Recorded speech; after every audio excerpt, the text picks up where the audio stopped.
Hello everyone, I am back and we are going to be talking about the Stone Age today now that humans have kind of taken over the globe. What was life like? Relatively short one today, so let's get right into it. But understand when I'm talking about early human history, we need to take a little bit of a grain of salt. So many people tend to talk about history as 100% unequivocal fact. However, we just can't do that. Even things from as recent as a decade ago can have lots of controversy. So I try to use phrases like we think or we believe, I of course like to fancy myself historian, to discuss what evidence can tell us. The most important thing you can do from this point forward is to keep an open mind and look at every possible side of the topic that we are discussing. History is not perfect. Facts are often debatable. So let's just see how much we can learn, okay? So the early human period is divided up into two periods, the Paleolithic and the Neolithic. Both are the Stone Age, the Paleolithic being the Old Stone Age. This is when we are the survivors. It seems like we are the only ones on the planet that are actively, everybody else is that are actively moving around. Everybody else, the Neanderthals, Cro-Magnons, they're gone. Okay, so what we are going to do is hunt and gather. And this is really, really important to understand. Hunting and gathering is how we survived, okay? Hunting and gathering is moving from place to place in relatively small bands to find food. I mean, that's what it's all about, is surviving. And that's the key thing that we have to understand here, is that we are bent on survival. Okay, we are definitely gathered in relatively small groups. They tend not to get above 20 or 30, and I'll talk about that a little bit later. And we find some roots and berries and things along that line, as well as hunting animals, whether it be deer or all the way up to mammoths for food. Not to be left out, as you'll learn a little bit more about this in the Agricultural Revolution video, you have herding, and we will have some of our early herders and guys that are going to be responsible for flocks of early cattle and things along that line. But the key thing that I want you to understand is that we were still a very sophisticated society, okay? One of the big things that we call this the Stone Age for is that we were making tools specifically out of stone, no metal yet. And as you can see here, you have a variety of different, to saw blades, and even these are like fishing hooks. This would be made out of antler if you see the mouse over here on the right. This is, you see a guy making something. This is called flint knapping. And you see here nut grinders and early knives and a half-made arrowhead, scrapers, cutters, hammers. So we were extremely sophisticated tools, and I know they might not seem like sophisticated, but they are, and this is technology. Humans' first technology are pieces of stone. Very important for you to understand, okay? Technology doesn't have to be computers. Technology is using something that is outside of us as an extension to do a task. Now, what we also have at this time are some weapons. Over here is your bow and arrow, which we do know developed at this time, and you know what spears and stuff are. No swords or anything as sophisticated as that. Or the allatol, which is a really cool throwing device that is kind of incredible. It's actually this little piece of wood that allows you to throw a spear pretty far. And I'm going to let this guy demonstrate it. Here, you're going to see he's going to come up. And he's going to use that just to rocket a spear. And it's going to be tough, but he's going to kind of jog out and get it. You'll see how far he's able to throw that with, let's be honest, not a lot of effort. Okay, and as he comes back, he's going to explain it a little bit. This was used for hunting, and combat, obviously, because everything was used for combat. But the first major application of this was hunting mammoth. You're kidding. No. They were slightly heavier, but not by much. Yeah. About a foot longer. And that was what you used for mammoth. This would have been about the right size for deer. Now, how big would you use for a mammoth? Like I said, about 1 foot longer. Yeah. And a slightly heavier haft, but with an obsidian blade, so it slices through that heavy skin. Wow. Yeah, so this fits in. There's a knock in the end. Hooks onto that spot. And then as it's traveling out, this extends your arm reach, putting force on the end for much longer, increasing your speed. Pretty incredible when you think about it and what that would be able to do and the damage that that could cause. And it made us very effective hunters.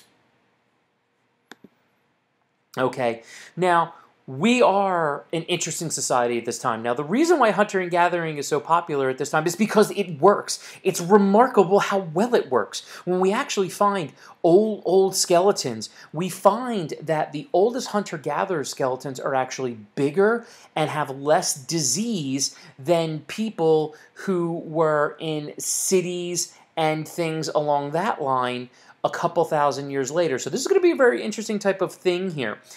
We think that society was very kind of egalitarian here, that you all work together well for survival, okay? Social classes, the idea of, since there's no real sense of property, everything is shared, but the idea that like it's based on the biggest or the most skilled or the most intelligent, older is better. That does tend to be, the longer you live, it seems like we think that there are more emphasis on that. Now, the only reason we have that is in some Neolithic societies, New Stone Age, next video, that there was an emphasis placed on that. But one of the key things that showed our ability and communication was our ability in the hunt.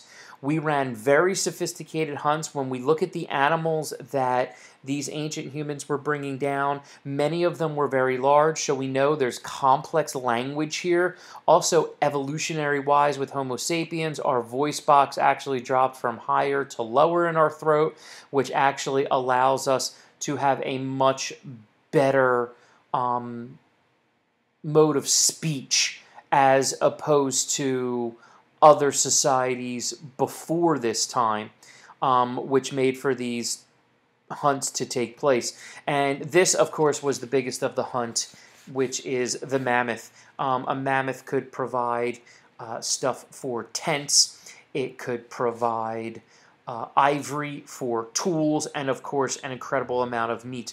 But also understand that these things could kill you. When we talk about ancient Australia, you'll see like megafauna and stuff like that. What you have to remember, humans today can be killed by animals, but we're fairly high up in our ability to avoid that. Back then, not so much. If you get rammed by a deer, you could break bones, have internal injuries, die from infection. Obviously, the mammoth, believe it or not, is faster than you and can kill you.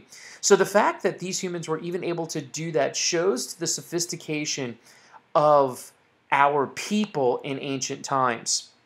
Okay, and the other big thing that we have at this time period is the domestication of animals, and we believe, because we have found skeletons of ancient dogs close to us, to ancient human burials, that somewhere between 15 and 20,000 years ago we domesticated dogs.